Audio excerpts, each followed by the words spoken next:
Hello मित्रों, स्वागत है आपका फ्री लॉ एकेडमी में। मैं हूं आपका मित्र ईश्वर प्रजापति। सिविल प्रक्रिया संहिता के हैंड नोट्स के द्वारा इस पार्ट में अपन अध्ययन करने जा रहे हैं, जिसमें सीपीसी से संबंधित महत्वपूर्ण बातें और इसकी महत्वपूर्ण परिभाषाओं का अध्ययन करेंगे। विलंब न करते हुए स्टार्ट करते हैं। तो सिविल प्रक्रिया संहिता, कोड ऑफ सिविल प्रोसीजर 1908। दोस्तों, विधियां दो प्रकार की होती हैं। एक होती है प्रक्रियात्मक विधि और एक होती है सारभूत विधि। सारभूत विधि वह कहलाती है जो अधिकारों और कर्तव्यों की बात करती है, उसे सारभूत विधि कहा जाता है। जैसे कि संविदा अधिनियम हो गया अपना, और संपत्ति अंतरण अधिनियम हो गया है। ये सिविल में सारभूत विधियां हैं, क्योंकि ये अधिकारों और कर्तव्यों की बात करती हैं और जिस प्रक्रिया के माध्यम से अधिकारों और कर्तव्यों का प्रवर्तन कराया जाता है उसे प्रक्रियात्मक विधि कहते हैं। तो सिविल प्रक्रिया संहिता प्रक्रियात्मक विधि है और इसकी सहायता के लिए साक्ष्य किस तरीके से प्रेजेंट किए जाएंगे, कौन से साक्ष्य ग्राह्य होंगे और कौन से नहीं, इसके लिए साक्ष्य अधिनियम 1872 है। तो वह भी प्रक्रियात्मक विधि का सहायक अधिनियम है। इसी प्रकार क्रिमिनल में भी सारभूत और प्रक्रियात्मक विधियां होती हैं। आईपीसी अधिकारों और कर्तव्यों की बात करती है, दंड का वर्णन करती है और उसकी प्रक्रिया को प्रवर्तन कराने के लिए दंड प्रक्रिया संहिता है। तो आगे देखते हैं कि इसकी प्रस्तावना क्या कहती है सिविल प्रक्रिया संहिता की। तो सिविल न्यायालयों की प्रक्रिया का समेकन और संशोधन करने के लिए यह अधिनियम है। इसमें क्या क्या है दोस्तों, तो देखते हैं। इसमें 11 भाग हैं, टोटल 11 भाग हैं जो 151 धाराओं में विभक्त हैं। ठीक है, और इसमें एक अनुसूची है जिसमें 51 आदेश हैं। ठीक है दोस्तों, तो संहिता के अंतर्गत 158 धाराएं और 51 आदेश आते हैं। अब इन धाराओं और आदेशों में संशोधन की शक्ति किन्हें है, यह भी एक महत्वपूर्ण टॉपिक है। इससे भी परीक्षा में प्रश्न अक्सर पूछे जाते हैं। तो जो सारभूत है, 158 जो धाराएं हैं ये सारभूत है, अधिनियम है और ये प्रक्रियात्मक है, इसका 51 आदेश। तो सीपीसी की ये समवर्ती सूची का विषय है। सिविल प्रक्रिया संहिता जो है ये संविधान की समवर्ती सूची का विषय है और जो भी विषय समवर्ती सूची का होता है उस पर संशोधन करने की शक्ति संघ और राज्य दोनों को प्राप्त होती है। इसलिए सीपीसी में राज्य विधानमंडल और संसद दोनों ही संशोधन कर सकते हैं। और इसमें जो आदेश हैं 51 आदेश, इनमें संशोधन की शक्ति उच्च न्यायालय को भी प्राप्त है। उच्च न्यायालय भी इसमें संशोधन कर सकते हैं। ठीक है, लेकिन जो उच्च न्यायालय हैं वो संशोधन करेंगे वो धाराओं के अधीन रहते हुए करेंगे। जो धाराएं हैं उनके अधीन रहते हुए ही वह आदेशों में संशोधन कर सकते हैं, उसके बाहर वो नहीं जा सकते हैं। ठीक है, धाराएं इसके सारभूत विधि हैं और आदेश जो है वो प्रक्रियात्मक विधि कहलाता है। प्रक्रियात्मक विधि जो आदेश हैं उसमें संसद और राज्य विधानमंडल तो संशोधन कर ही सकते हैं, साथ साथ हाई कोर्ट यानी उच्च न्यायालय भी इसमें संशोधन कर सकती है। लेकिन उच्च न्यायालय की जो संशोधन की शक्ति है वो सारभूत विधि के अधीन रहते हुए होगी। नेक्स्ट पर चलते हैं। धारा 1 बात करती है संक्षिप्त नाम, प्रारंभ और विस्तार। तो सिविल प्रक्रिया संहिता का संक्षिप्त नाम होगा सिविल प्रक्रिया संहिता 1908 और इसका प्रवर्तन हुआ है 1 जनवरी 1909 से। डेट ऑफ इन्फोर्समेंट की है इसकी 1 जनवरी 1909। इसका विस्तार कहाँ कहाँ है, तो ये प्रारंभ में जम्मू कश्मीर राज्य में लागू नहीं थी, चूँकि 5 अगस्त 2019 से समस्त अधिनियम जम्मू कश्मीर राज्य पे भी लागू होते हैं, इसलिए ये अब जम्मू कश्मीर पर भी लागू हैं। लेकिन यह नागालैंड राज्य और जनजातीय क्षेत्रों पर लागू नहीं है। नागालैंड राज्य और जनजातीय क्षेत्रों पर यह अधिनियम लागू नहीं है, इसके सिवाय संपूर्ण भारत पर सिविल प्रक्रिया संहिता लागू है। नेक्स्ट देखते हैं परिभाषा में। अपन पहली परिभाषा देखते हैं डिक्री की, कि डिक्री किसे कहते हैं। तो डिक्री डिफाइन है धारा 2 के क्लोज 2 के अंतर्गत।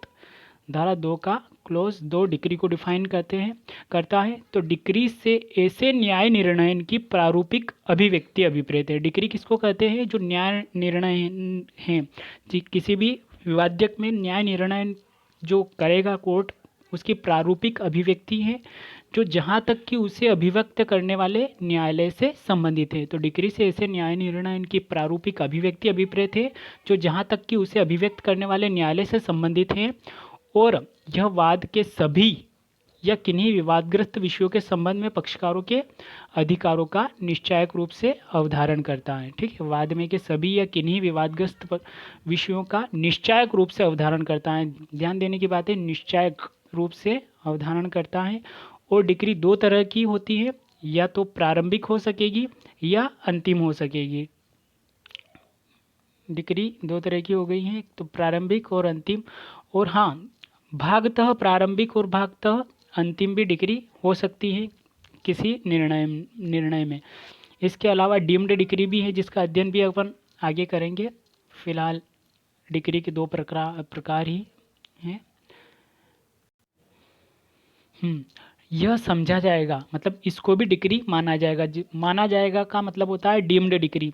तो वाद पत्र का नामंजूर किया जाना और धारा 144 के भीतर किसी प्रश्न का अवधारण, वाद पत्र का नामंजूर किया जाना या धारा 144 के भीतर किसी प्रश्न का अवधारण भी डिक्री के अंतर्गत आता है।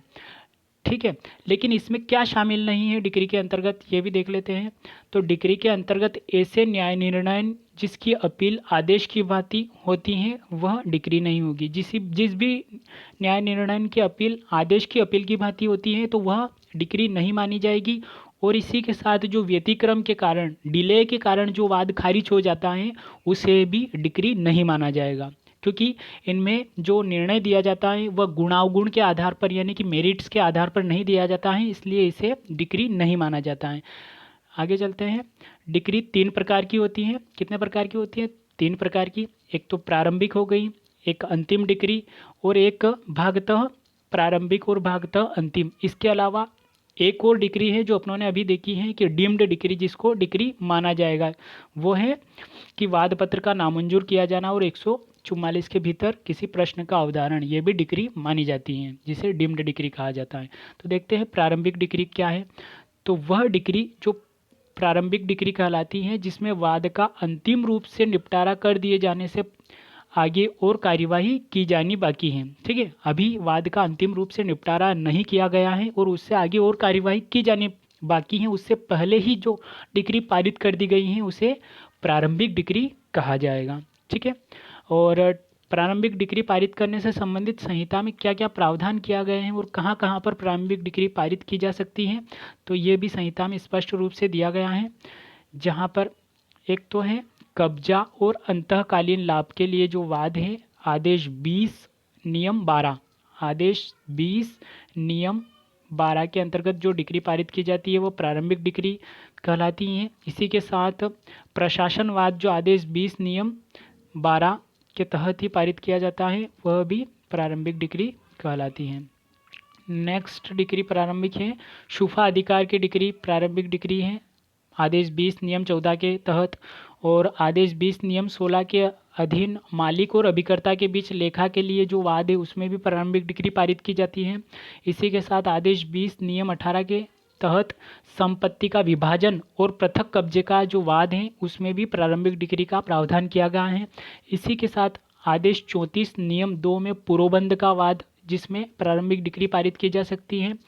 आदेश 34 नियम 4 के तहत बंधक संपत्ति के डिक्री का वाद में प्रारंभिक डिक्री पारित की जाती है, और आदेश 34 नियम 7 के तहत बंधक के मोचन से संबंधित वाद में भी प्रारंभिक डिक्री पारित की जाती है। इस प्रकार संहिता में स्पष्ट रूप से ऐसे 8 प्रावधान किए गए हैं जहां पर प्रारंभिक डिक्री पारित की जाती है। अब देखते हैं अंतिम डिक्री किसे कहते हैं। अंतिम डिक्री जबकि ऐसा न्याय निर्णय जो वाद का अंतिम रूप से निपटारा कर देता है, वाद का पूर्ण रूप से निपटारा कर दिया जाता है और उसके बाद जो डिक्री पारित की जाती है उसे अंतिम डिक्री कहते हैं। स्पष्ट हो गया होगा मेरे ख्याल से कि जो वाद के पूर्ण रूप से निपटारा किए जाने से पहले जो डिक्री पारित की जाती है उसे प्रारंभिक डिक्री कहते हैं, और जो अंतिम रूप से निपटारा कर दिए जाने के बाद जो डिक्री पारित कर की जाती है बाद में, वह अंतिम डिक्री कहलाती हैं। ठीक है।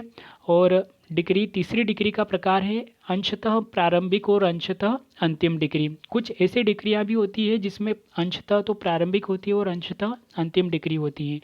तो अंशतः प्रारंभिक और अंशतः अंतिम डिक्री का प्रश्न वहीं उठता है जहां न्यायालय ने एक ही डिक्री के माध्यम से दो प्रश्नों का उत्तर दिया है। ठीक है। तो ये हो गई अंतिम, अंशतः प्रारंभिक और अंशतः अंतिम डिक्री। तो अपने ने डिक्री क्या है, डिक्री के प्रकार, ठीक है, कब कब पारित की जा सकती है और कहाँ प्रारंभिक डिक्री और कहाँ अंतिम डिक्री के बारे में प्रावधान किया गया है, ये पढ़ा है। अब देखते हैं धारा 2 के सब क्लोज 3 में डिक्रीदार की परिभाषा दी गई है कि किस व्यक्ति को डिक्रीदार कहा जाएगा। तो दोस्तों, एक होता है डिक्रीदार और एक होता है निर्णीत ऋणी। डिक्रीदार की परिभाषा धारा 2 की उपधारा 3 में की गई है, और निर्णीत ऋणी की परिभाषा धारा 2 के नियम उपनियम तो धारा 2 की उपधारा 3 में डिक्रीदार से ऐसा व्यक्ति अभिप्रेत है जिसके पक्ष में कोई डिक्री पारित की गई है। जिस व्यक्ति के पक्ष में कोई डिक्री पारित की गई है, जिस व्यक्ति के पक्ष में कोई डिक्री पारित की जाती है उसे डिक्रीदार कहा जाता है। या फिर कोई निष्पादन योग्य, जिस व्यक्ति के पक्ष में कोई ऐसा आदेश दिया गया है जो निष्पादन योग्य है, तो उसे भी डिक्रीदार कहा जाता है। तो जिस भी व्यक्ति के पक्ष में डिक्री पारित की जाती है उसे डिक्रीदार, या जिस व्यक्ति के पक्ष में कोई निष्पादन योग्य आदेश दिया जाता है तो उसे डिक्रीदार कहा जाता है। अब देखते हैं कि डिक्री निर्णीत ऋणी किसे कहेंगे। तो निर्णीत ऋणी भी इससे मिलता जुलता ही है, जो कि बात करता है निर्णीत ऋणी वह व्यक्ति होगा, ठीक है, निर्णीत ऋणी से वह व्यक्ति अभिप्रेत हैं जिसके विरुद्ध कोई डिक्री पारित की गई है। निर्णीत ऋणी के विरुद्ध कोई डिक्री पारित की जाती है और डिक्रीदार के पक्ष में कोई डिक्री पारित की जाती है। तो जिसके पक्ष में डिक्री पारित की जाती है उसे डिक्रीदार कहते हैं, और जिसके विरुद्ध डिक्री पारित की जाती है उसे निर्णीत ऋणी कहते हैं। या जिसके विरुद्ध कोई निष्पादन योग्य आदेश दिया जाता है उसे निर्णीत ऋणी कहते हैं। तो धारा 2.2 में अपनों ने डिक्री का अध्ययन किया, 2.3 में अपनों ने डिक्रीदार का अध्ययन किया, 2.10 में निर्णीत ऋणी के बारे में पढ़ा। अब नेक्स्ट परिभाषा पे चलते हैं अपन, निर्णय किसे कहेंगे। धारा 2 की उपधारा 9 में निर्णय के बारे में प्रावधान किया गया है कि निर्णय किसे कहेंगे। तो निर्णय से न्यायाधीश द्वारा आदेश के आधारों का कथन अभिप्रेत है। क्या है निर्णय? डिक्री या आदेशों के आधारों का कथन, जिस आधार के कथन से निर्णय अभिप्रेत है। नेक्स्ट परिभाषा पर चलते हैं अपन, जो है विधिक प्रतिनिधि की, कि विधिक प्रतिनिधि या लीगल रिप्रेजेंटेटिव किसे कहेंगे। तो लीगल रिप्रेजेंटेटिव से वह व्यक्ति अभिप्रेत हैं जो मृत व्यक्ति की संपदा का विधिक प्रतिनिधित्व करता है। जो व्यक्ति मर गया है और उस मृत व्यक्ति की संपदा का प्रतिनिधित्व विधिक दृष्टि से जो व्यक्ति कर रहा है उसे विधिक प्रतिनिधि कहा जाता है। और इसके अंतर्गत ऐसा व्यक्ति आता है जो मृतक की संपदा में दखल अंदाजी करता है, या तो जो व्यक्ति मृतक की संपदा में दखल अंदाजी करता है उसे भी विधिक प्रतिनिधि कहा जाता है। इसके अलावा विधिक प्रतिनिधि के अंतर्गत जहां कोई पक्षकार प्रतिनिधि के रूप में वाद लाता है, या जहां किसी पक्षकार पर प्रतिनिधि के रूप में वाद लाया जाता है, वहां वह इसके अंतर्गत आता है जिसे वह संपदा उस पक्षकार के मरने के बाद क्या होती है, न्यायगत होती है, तो वह भी विधिक प्रतिनिधि कहलाता है। जो इस प्रकार वाद लाया है या जिस पर इस प्रकार वाद लाया जाता है विधिक प्रतिनिधि कहलाता है। तो विधिक प्रतिनिधि से वह व्यक्ति अभिप्रेत हैं जो मृत व्यक्ति की संपदा का विधिक प्रतिनिधित्व करता है, या इसके अंतर्गत कोई ऐसा व्यक्ति भी आता है जो मृतक की संपदा में क्या करता है, की पॉइंट इसका दखल अंदाजी करता है। और जहां कोई पक्षकार प्रतिनिधि के रूप में वाद लाता है या जहां किसी पक्षकार पर प्रतिनिधि के रूप में वाद लाया जाता है वह भी विधिक प्रतिनिधि के अंतर्गत आता है। और इसी के साथ वहाँ वह व्यक्ति इसके अंतर्गत आता है जिसे वह संपदा उस पक्षकार के मरने के बाद क्या होती है, न्यायगत होती है। जो इस प्रकार वाद लाया है या जिस पर इस प्रकार वाद लाया जाता है विधिक प्रतिनिधि कहलाता है। अंतःकालीन लाभ मेंस प्रॉफिट जिसे इंग्लिश में कहते हैं कि अंतःकालीन लाभ क्या है, तो जो व्यक्ति संपत्ति पर सदोष कब्जा रखे हुए हैं, ठीक है, संपत्ति पर जिस व्यक्ति का सदोष कब्जा है या जिस व्यक्ति ने संपत्ति पर अवैध रूप से कब्जा कर रखा है, उस व्यक्ति को जिस व्यक्ति का संपत्ति पर अवैध रूप से कब्जा है, वह व्यक्ति उस संपत्ति से जो लाभ प्राप्त करता है वह लाभ अंतःकालीन लाभ कहलाता है। तो संपत्ति पर सदोष कब्जे रखने वाले व्यक्ति को उससे हुआ लाभ या वह लाभ जो उस संपत्ति पर सदोष कब्जा रखने वाले व्यक्ति को उससे मामूली तत्परता से प्राप्त हो सकता था, इसमें संपत्ति के लाभ पर ब्याज सहित ब्याज भी शामिल है और इसके अंतर्गत सदोष कब्जा रखने वाले व्यक्ति द्वारा की गई अभिवृद्धियों के कारण हुआ लाभ इसके अंतर्गत नहीं आता है। इसको एक दृष्टांत के माध्यम से समझेंगे कि एक ए नामक एक व्यक्ति है और बी नामक एक व्यक्ति है। एक नामक व्यक्ति का एक दोस्तों खेत है जिस पर बी ने अवैध रूप से क्या कर लिया है, कब्जा कर लिया। अब जब ये ए का जो खेत है इस पर बी ने जो अवैध रूप से कब्जा किया है, जब ए के पास एक खेत था तो ये सालाना इसमें से खेती करके 50,000 रुपये की कमाई सालाना करता था। अब इसको अवैध रूप से बेकब्जा करके बी ने,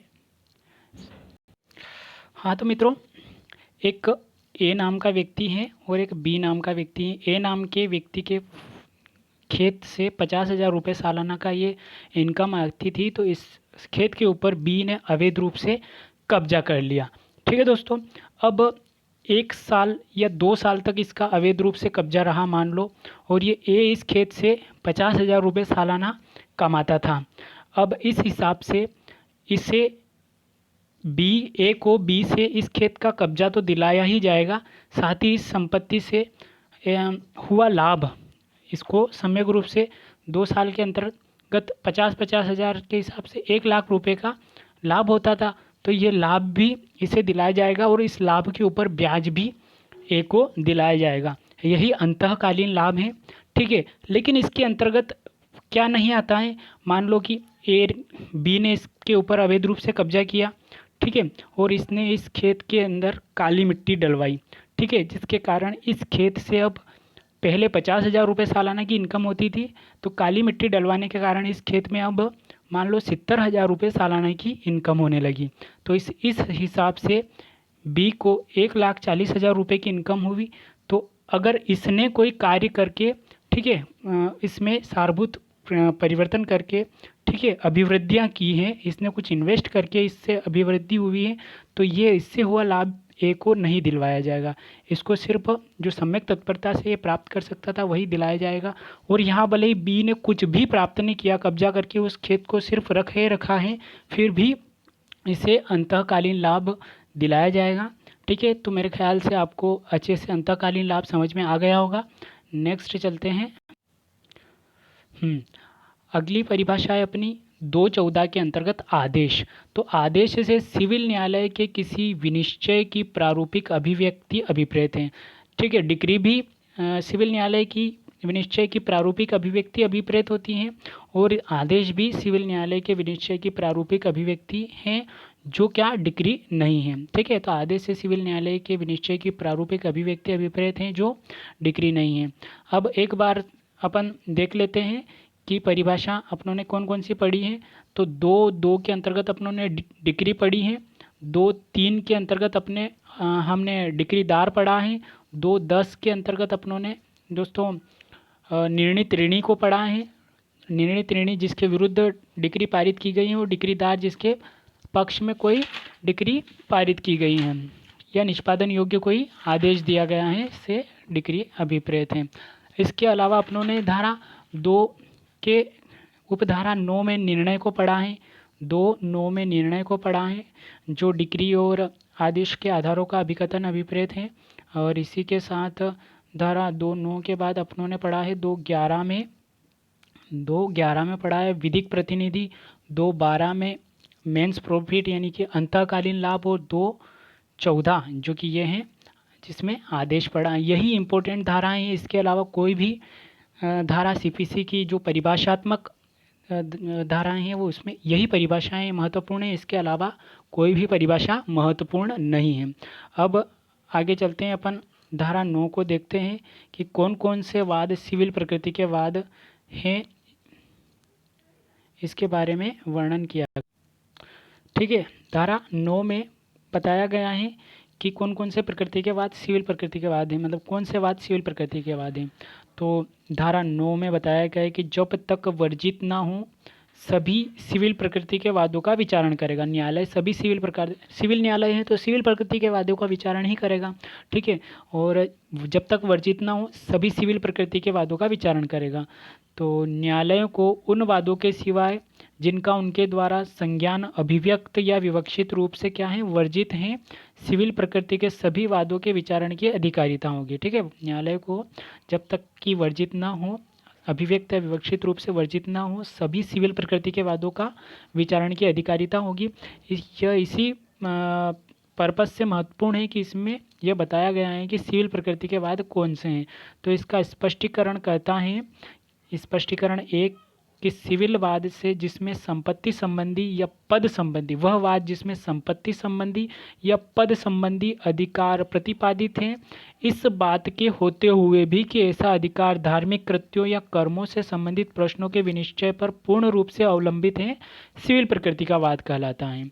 और यह बात तात्विक नहीं है कि पद के साथ कोई फीस है या नहीं, या किसी विशिष्ट स्थान से जुड़ा हुआ है या नहीं, वह पद फिर भी उसको सिविल प्रकृति का वाद माना जाएगा। तो संपत्ति संबंधी और पद संबंधी जो भी वाद है, चाहे उसमें वह धार्मिक कृत्यों या कर्मों से संबंधित क्यों ना हो, उसमें उसे सिविल प्रकृति का वाद माना जाएगा। इसी के साथ कुछ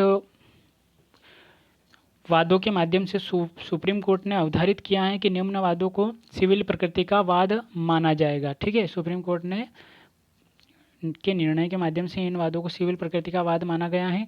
तो एक तो है पूजा का अधिकार, धार्मिक या अन्य प्रकार का जुलूस निकालने का अधिकार, मृत को दफनाने का अधिकार, मत देने का अधिकार, विशिष्ट अनुतोष का वाद, दीवानी अपराध के लिए क्षतिपूर्ति का अधिकार, संविदा भंग पर क्षतिपूर्ति का अधिकार, विवाह विच्छेद संबंधी वाद और प्रबंध संबंधी वाद।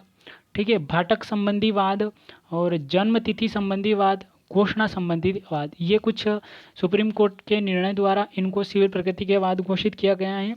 और इनके अलावा अनेक भी और भी बहुत सारे वाद सिविल प्रकृति के वाद है, लेकिन ये कुछ महत्वपूर्ण होते हैं। तो दोस्तों बहुत बहुत धन्यवाद आपका हमारे वीडियो को देखने के लिए। आपको सिविल प्रक्रिया संहिता पर यह लेक्चर कैसा लगा, आप ज़रूर कमेंट करके बताएं और हमारा हौसला बढ़ाएं ताकि हम सिविल प्रक्रिया संहिता पर और भी वीडियो आपके सामने ला सकें। धन्यवाद दोस्तों।